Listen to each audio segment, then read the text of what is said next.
Auzubillah minash shaitanir rajim. Bismillah. Wassalamu alaikum. Ça va les frères et sœurs? Chaque annonce arrive en son temps et en son lieu. Il y a un temps pour tout. Allah fait alterner les jours. Il se peut que vous aimiez une chose alors qu'elle vous est un mal. Il se peut que vous détestiez une chose alors qu'elle vous est un bien. Allah ne change pas l'état d'un peuple avant que celui-ci ne change ce qu'il y a en lui-même. Il y a un temps pour tout, un temps pour rire, un temps pour pleurer. C'est lui qui a fait rire et pleurer. Donc après cette petite introduction, on va commencer tout de suite. Donc ça propos du mal et du bien.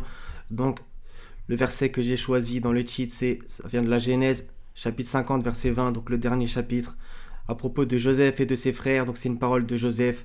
Vous aviez projeté de me faire du mal, Dieu l'a changé en bien. D'accord? Donc après, relire tout si ça vous intéresse. On voit un petit truc, il vécut 110 ans. Joseph mourut à l'âge de 110 ans. On va tout de suite dans la sourate Joseph qui fait combien? 111 versets. D'accord?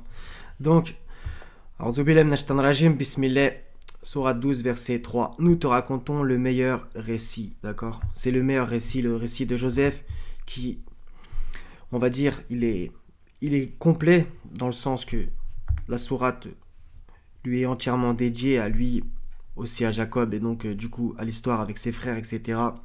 Ce qui est plutôt assez rare dans le Coran. D'accord? Donc c'est très intéressant, bien entendu, je vous invite à la relire. Donc ses frères ont voulu lui faire un mal, au final ça s'est transformé en bien, il est devenu ministre, etc. Après être passé par le puits, l'esclavage, la prison, etc. Et finalement il a même aidé ses frères aussi, dans le sens qu'il leur a pardonné, etc. C'est une super belle histoire. Sourate 11, verset 120. Et tout ce que nous te racontons des récits des messagers, c'est pour en raffermir ton cœur. D'accord? Notez bien, ça va dans le même sens. Nous te racontons le meilleur récit. D'accord?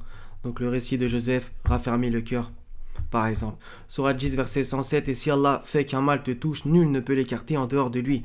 Et s'il te veut un bien, nul ne peut repousser sa grâce. Il en gratifie qui il veut parmi ses serviteurs. Et c'est lui le pardonneur, le miséricordieux. Donc voilà. On a tous été touchés par ça, le mal, le bien, le malheur, le bonheur, les rires et les pleurs. Sourate 24, verset 55, un petit segment, je vous invite à tout relire, bien entendu. Il leur changerait leur ancienne peur en sécurité. Voilà, Allah, il change les choses, d'accord? Donc, sourate 21, verset 70, donc ça c'est un exemple un petit peu parallèle. Ils voulaient ruser contre lui, donc contre Abraham, mais ce sont eux que nous rendîmes les plus grands perdants, d'accord? Voilà.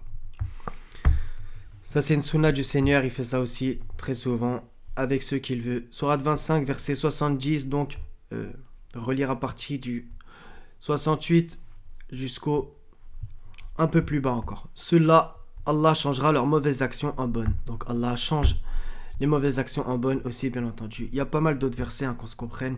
Sourate 21, verset 35, j'aime pas trop la traduction traditionnelle, donc je vais prendre la droit chemin. Toute personne doit goûter la mort, toute âme doit goûter la mort. Nous vous éprouvons par le mal et le bien comme épreuve, et vers nous vous serez ramenés. Voilà, on sera éprouvé par le mal et le bien. D'accord? 41, 49, 51.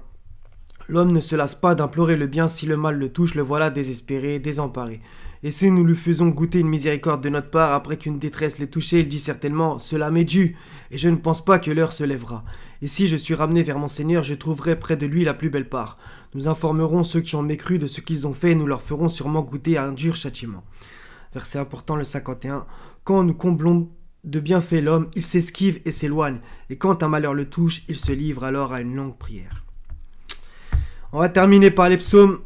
Un psaume, le 30, verset 12. Donc relire-le en entier, bien entendu. On va lire le 11 aussi. Écoute, Éternel, aie pitié de moi, Éternel, secours-moi. Et certes, le secours d'Allah est proche.